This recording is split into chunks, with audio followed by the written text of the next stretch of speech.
ஈரானுடைய இரும்பு மனிதர் என்று சொன்னால் ஈரானுடைய இப்போ இருக்கிற சுப்ரீம் லீடர் அதிவியர் தலைவர் ஆயத்தோல்லா அலி கமேனி தான். ஈரான் இந்த அளவுக்கு மேற்குலக நாடுகளுக்கு அமெரிக்காவுக்கு நேரடியாக சவால் விடுக்குது, இஸ்ரேலை எதிர்த்து இந்த மாதிரியான போராட்டம் தொடர்ச்சியாக நடந்து கொண்டிருக்குன்னு சொன்னால் அதுக்கு ஒரே ஒரு காரணம் ஈரானுடைய அதிவியர் தலைவர் சுப்ரீம் லீடர் ஆயத்தோல்லா அலி கமேனி.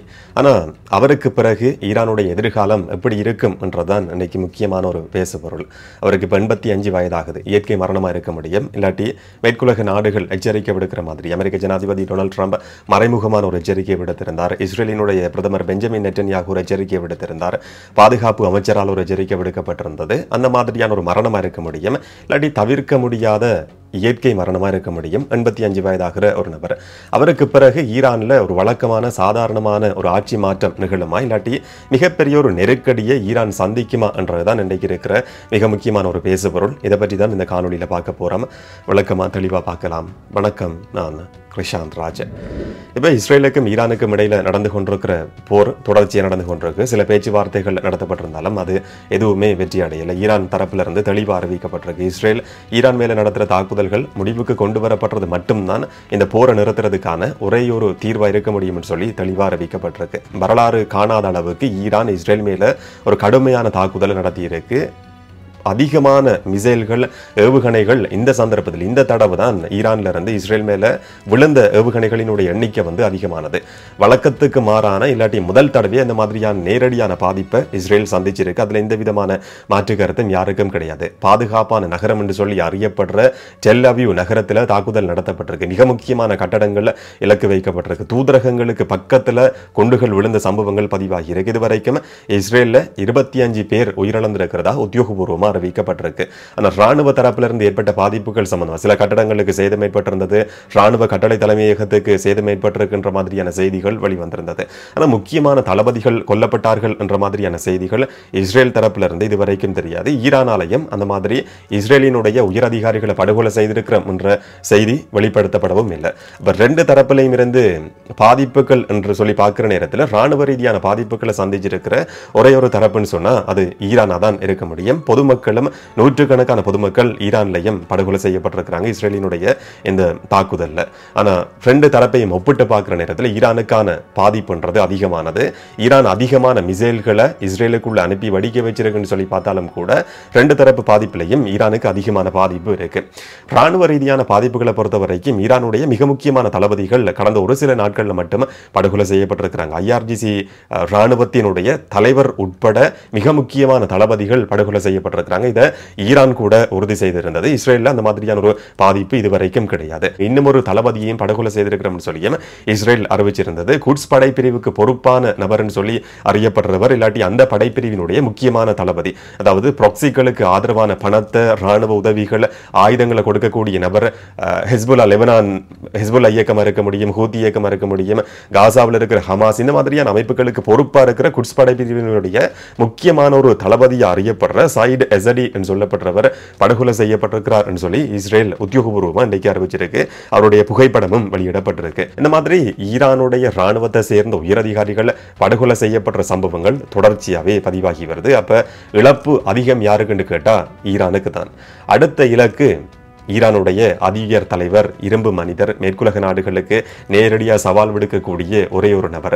சில நாட்களுக்கு முதல்ல அமெரிக்காவுக்கு ஒரு எச்சரிக்கை விடுத்திருந்தார். எங்களுடைய வரலாறு தெரியாத நபர்கள் இந்த மாதிரியான கருத்துக்களை சொல்ல முடியும் என்று சொல்லி ட்ரம்பை நோக்கி கடுமையான கருத்துக்களை அவர் பதிவு செய்திருந்தார். அந்த மாதிரி அமெரிக்காவுக்கு நேரடியான ஒரு எச்சரிக்கை விடுக்கப்பட்டதுக்கு பிறகு அமெரிக்க ஜனாதிபதி டொனால்ட் ட்ரம்ப் 2 கிழமை கால அவகாசம் எடுத்திருக்கிறார் என்றது ஈரான் தலைவர் சுப்ரீம் லீடரினுடைய வலிமையை காட்டுற ஒரு விஷயமாகவும் பார்க்க முடியும்.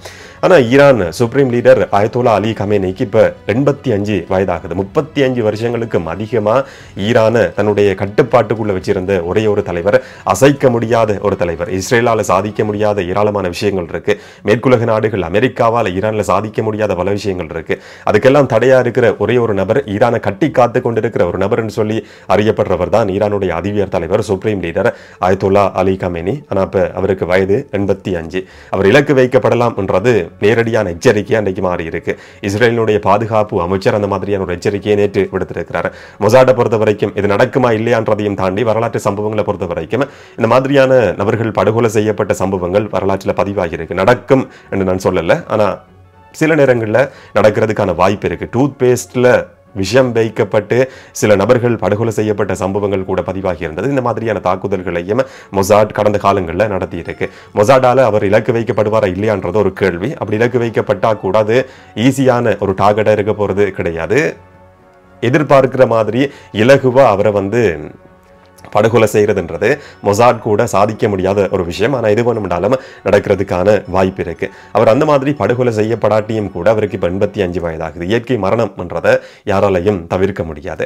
அப்படி ஈரானுடைய தலைவர் சுப்ரீம் லீடர் என்ற பதவி வெற்றிடமாக இருந்தால் ஈரானுடைய எதிர்காலம் எப்படி இருக்கும் என்ற ஒரு முக்கியமான கேள்வி இருக்கு. ஈரானுடைய அதிபர் தலைவர் அயத்தோல்லா அலி கமெனியை பொறுத்த வரைக்கும் 2ஆம் கட்ட தலைவர் இவர்தான் என்று சொல்லி இதுவரைக்கும் எந்த ஒரு நபரும் பேரிடப்படலைன்றதும் முக்கியமானது. பொதுவாக வரலாற்று சம்பவங்களை நாங்கள் பார்க்குற நேரத்தில் அது நாடாக இருக்க முடியும், அமைப்பாக இருக்க முடியும். 2ஆம் கட்ட தலைமைத்துவம் இல்லாட்டி 2வது தலைவர் இவர்தான் என்று சொல்லி பெரும்பாலும் பேரிடுறது கிடையாது. அது அந்த அமைப்பு இல்லாட்டி அந்த நாட்டினுடைய ஒரு தோல்விக்கான காரணமாக கூட அமைகிறது தான் வரலாறு.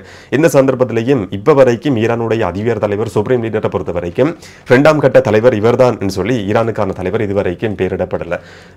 சில மாதங்களுக்கு முதல்ல ஹெலிகாப்டர் விபத்தில் உயிரிழந்த ஈரானுடைய ஜனாதிபதி இப்ராஹிம் ரைசி தான் அடுத்த கட்ட சுப்ரீம் லீடராக இருக்க முடியும். அவருக்கு பிறகு அயத்தோல்லா அலி கமெனிக்கு பிறகு அந்த பதவிக்கு வரப்போற நபர் இப்ராஹிம் ரைசியா இருக்க முடியும் என்ற மாதிரி பேசப்பட்டிருந்தது. அந்த மாதிரி தான் பெரும்பாலும் எதிர்பார்க்கப்பட்டிருந்தது. ஆனா அவர் இப்போ உயிரோட இல்லை.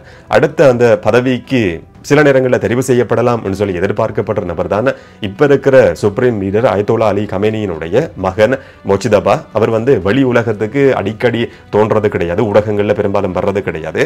ஆனா அந்த நாட்டினுடைய இராணுவம் எடுக்கிற சில தீர்மானங்கள்ல நேரடியான தாக்கம், நேரடியான ஆதிக்கம் செலுத்தக்கூடிய நபர் அவர் என்று சொல்லி சொல்லப்படுது.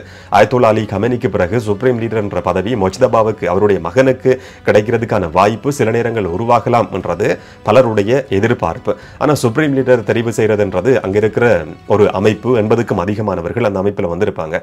அந்த அமைப்பு சில நாட்களுக்கு முதல்ல வேட்பாளர் என்று சொல்லி அறியப்படுற நபர்களினுடைய பட்டியலிருந்து கூட மொச்சிதபாவினுடைய பேரை நீக்கி இருக்கு என்ற செய்தியும் சர்வதேச ஊடகங்கள்ல பேசப்பட்டிருந்தது. அவருடைய பேர் நீக்கப்பட்டிருந்தாலும் திரும்ப உள்ளடக்கப்படலாம் என்றது இன்னும் ஒரு பேசுபொருள். அது விவாதத்துக்குரிய விஷயமா இன்றைக்கு மாறி இருக்கு. அப்படியா இருந்தாலும் அதுல களமிறங்க போற நபர்களினுடைய பட்டியல்ல கூட அவருடைய பேர் சில மாதங்களுக்கு முதல்ல நீக்கப்பட்டிருந்தது என்ற விஷயமும் சர்வதேச ஊடகங்களையும் பேசப்பட்டிருந்தது. ஆனால் அந்த நாட்டினுடைய இராணுவத்தோட நெருக்கமான தொடர்பு இருக்கக்கூடிய நபர் தான் இப்ப இருக்கிற மொச்சிதபா அலி கமெனியினுடைய மகன்.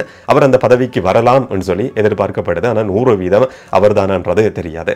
ஆனா உடனடியான ஒரு ஸ்மூத்தான ஆட்சி மாற்றம் என்றது ஈரானுக்குள்ள நடக்காது. அவர் படுகொலை செய்யப்பட்டா, இயற்கை மரணம் நிகழுமா இருந்தா அதுக்கு ஒரு கால அவகாசம் தேவைப்படும். இந்த சபை கூடி அடுத்த தலைவரை தெரிவு செய்ய வேண்டியிருக்கும். அதுக்குள்ள உள்நாட்டுக்குள்ள பல பிரச்சனைகள் ஏற்படுறதுக்கான வாய்ப்புகள் சில நேரங்களில் உருவாக முடியும். என்னன்னு சொன்னா மற்ற நாடுகள்ல மாதிரி சிறுபான்மையின குழுக்கள் என்று சொல்லி ஈரான்லையும் சில சிறுபான்மையின குழுக்கள் இருக்கு. இப்ப இருக்கிற ஆட்சியை பிடிக்காத பல தரப்புகளும் இருக்கு. ஈரானுக்குள்ள இருக்கிற மக்கள் கூட்டம் என்றதையும் தாண்டி இந்த பிரச்சனைக்கான காரணம், அதுக்குள்ள இருக்கிற இந்த இனமுறுகளுக்கான ஒரு காரணம் என்னன்னு சொன்னா இஸ்லாமியர்களை பொறுத்த வரைக்கும் மற்ற மதங்கள் இனங்களை பொறுத்த வரைக்கும் கூட 2 விதமான தரப்புகள் இருப்பாங்க. அந்த மாதிரி தான் முஸ்லிம்களுக்கு இடையிலையும் 2 விதமான தரப்புகள் இருக்கு. சிறுபான்மையினராக இருக்கக்கூடிய நபர்களுக்கு இப்ப இருக்கிற ஆட்சியை பிடிக்காது. இத மாதிரியான இன்னும் சில தரப்புகளும் இருக்கு. வெளிநாடுகள் சொல்லி பார்க்கிற நேரத்திலையும் சவுதி அரேபியாவா இருக்க முடியும், ஜோர்தான் பக்கத்துல இருக்கிற ஜோர்தான் கூட ஈரான்ல இருந்து இஸ்ரேலுக்கு ஏவுகணைகள் அனுப்பப்படுற சந்தர்ப்பத்தில் தங்களோட நாட்டுக்கு மேலால போற ஏவுகணைகளை ஜோர்தான் ஒரு இஸ்லாமிய நாடா இருந்தாலும் கூட சுட்டு வீழ்த்தி இருந்தது. ஜோர்தானுக்கு ஈரானுடைய இப்போதைய ஆட்சி பிடிக்காது, சவுதி அரேபியாவுக்கு பிடிக்காது, யுஏஇ ஐக்கிய அரபு அமீரகத்துக்கு பிடிக்காது. இது எல்லாமே வெஸ்டுக்கு மேற்குக்கு சார்பான நாடுகள். இப்ப இருக்கிற ஆட்சியை பிடிக்காத ஒரு தரப்புகள் சொல்லி சொல்ல முடியும். அவங்க எல்லாமே இந்த மாதிரியான ஒரு வெற்றிடம் ஏற்படும் போது இப்ப இருக்கிற தலைவர் அலி கமேனிக்கு ஏதாவது நடக்கும் போது அவங்க எல்லாம் அரசியல் ரீதியில் இல்லாட்டி வேற ஏதாவது ஒரு ரீதியில தலையீடு செய்யறதுக்கான சந்தர்ப்பம் ஏற்படலாம்ன்றதும் ஒரு முக்கியமான விஷயம். அடுத்தது இஸ்ரேல், அமெரிக்கா, மேற்குலக நாடுகள் இவர்களுடைய எதிர்பார்ப்பு எல்லாமே இப்ப இருக்கிற ஆட்சியை குழப்புறது. அலி கமேனி அந்த பதவிக்கு தொடர்ச்சியை இருக்கக்கூடாது, அதுக்கு பிறகு தங்களுக்கு சார்பான ஒரு நபர் அந்த பதவிக்கு கொண்டு வரப்படணும் என்றதுல அமெரிக்கா, மேற்குலக நாடுகள் உறுதியா இருந்து வருது. ஈரானுடைய கடைசி மன்னரோட மூத்த மகன் தான் ரேசா பஹ்லவி. அவர் இப்ப அமெரிக்காவில் இருக்கிறார். அமெரிக்காவுக்கு சார்பான ஒரு நபர், இஸ்ரேலுக்கு சார்பான ஒரு நபரும் கூட. ஆனா புலம்பெயர் நாடுகள்ல வாழக்கூடிய ஈரானியர்கள் மத்தியில ஓரளவுக்கு செல்வாக்கு இருக்கிற நபர் தான் இந்த ரேசா. அவரை ஈரானுடைய அடுத்த தலைவர், ஜனாதிபதி என்ற பதவியா இருக்க முடியும், பிரதமர் என்ற பதவியா இருக்க முடியும். அமெரிக்கா இதுக்குள்ள நேரடியாக தலையீடு செய்யுமா இருந்தா தங்களுக்கு சார்பான ஒரு நபரை கொண்டு வரதுக்கான முயற்சியை முன்னெடுக்கப்படலாம். ரேசா அதுக்கு நியமிக்கப்படலாம் என்று சொல்லியும் எதிர்வு கூறப்படுது. இது எந்த அளவுக்கு சாத்தியம் என்றது தெரியாது. இப்ப பலஸ்தீனத்தில் இருக்கிற ஜனாதிபதி மஹமூத் அப்பாஸை பொறுத்த வரைக்கும் மேற்குலக நாடுகளுக்கு சார்பான ஒரு நபர், அந்த மாதிரியான ஒரு ஆட்சி வந்து அங்கே ஏற்படுத்தப்பட்டிருந்தது. அதே மாதிரியான ஒரு ஆட்சியை ஈரானுக்குள்ளேயும் கொண்டு வர்றதுதான் அமெரிக்கா உட்பட இஸ்ரேல் மற்ற நாடுகளினுடைய ஒரு நோக்கம். அதுக்காக ஈரானுடைய கடைசி மன்னர், இல்லாட்டி ஷா என்று சொல்லப்படுற மன்னருக்கு சமமான பதவி நிலையை வகிச்ச கடைசி குடும்பத்தினுடைய வாரிசு, மூத்த வாரிசு ரேசா என்று சொல்லப்படுற நபர் இப்பவும் உயிரோடு இருக்கிறார். அவரை பயன்படுத்த முடியும் சொல்லியும் எதிர்பார்க்கப்படுது. ஆனா அந்த வெற்றிடம் உருவாகுமா இருந்தா, இப்ப இருக்கிற அலி கமேனிக்கு ஏதாவது நடக்குமா இருந்தா, படுகொலையா இருக்கலாம், இயற்கை மரணமா இருக்கலாம், ஏதாவது ஒன்று நடக்கும் போது பதவி மாற்றம், ஆட்சி மாற்றம் என்றது உடனடியாகவே நடக்க போறது கிடையாது. உள்நாட்டு போர் வெடிக்கிறதுக்கான சூழல் சில நேரங்கள் உருவாகலாம். இராணுவ ஆட்சியை உடனடியாக ஏற்படுத்தப்படுறதுக்கான சந்தர்ப்பம் ஏற்படலாம் என்று சொல்லியும் போரியல் நிபுணர்கள் தங்களுடைய கருத்துக்களை பதிவு செய்திருக்கிறதையும் பார்க்க முடியுது. இப்பவர் நலமா இருக்கிறார், 85 வயதான ஒரு நபர். ஆனாலும் கூட அடுத்த தலைமைத்துவம் என்றது ஒரு அமைப்புக்கா இருக்கலாம், ஒரு நாட்டுக்கா இருக்கலாம், மிக முக்கியமானது. ஈரானுடைய எதிர்காலம் இப்ப இருக்கிற சுப்ரீம் லீடர், அதி உயர் தலைவர் அலி கமேனிக்கு பிறகு எப்படி இருக்கும் என்றதுதான் மிக முக்கியமான ஒரு கேள்விக்குறி. அந்த கேள்விக்கான பதில் ஈரான்கிட்ட கூட இப்ப இருக்கான்றது தெரியாது. என்று சொன்னா ஈரானை வந்து வெற்றி கொள்றதுன்றது சாதாரணமான ஒரு விஷயம் கிடையாது. இதுக்கு முதல்ல ஒரு வீடியோலையும் கூட நாங்கள் தனியாக பார்த்துருந்தோம். என்று சொன்னா அதுக்கான மிகப்பெரிய ஒரு தயார்படுத்தலை ஈரான் செய்து வச்சிருக்கு. இந்த மாதிரியான ஒரு போர் வெடிக்க முடியும் என்று சொல்லி பல தசாப்தங்கள் அதுக்கான மிக துல்லியமான திட்டமிடல் வைக்கப்பட்டிருக்கு. ஆனா அதுக்கு எல்லாத்துக்குமே முக்கியமானது அந்த உத்தரவுகளை சரியான நேரத்தில் சரியான உத்தரவுகளை பிறப்பிக்கக்கூடிய ஒரு தலைமைத்துவம், ஒரு இரும்பு மனிதர் ஈரான் மாதிரியான ஒரு நாட்டுக்கு தேவை. அடுத்து வரப்போற நபர் யார், ஈரானுடைய எதிர்காலம் எப்படி இருக்கும் என்றதுதான் மிக முக்கியமான ஒரு கேள்வி. என்ன நடக்கும் என்றதை பொறுத்திருந்து பார்க்கலாம். இதை பற்றி நீங்க என்ன நினைக்கிறீங்கன்றதை மறக்காம கமெண்ட்ல பதிவு செய்யுங்க. இன்னும் ஒரு காணொலியில இன்னும் ஒரு தகவலோட சந்திக்கலாம். வணக்கம்.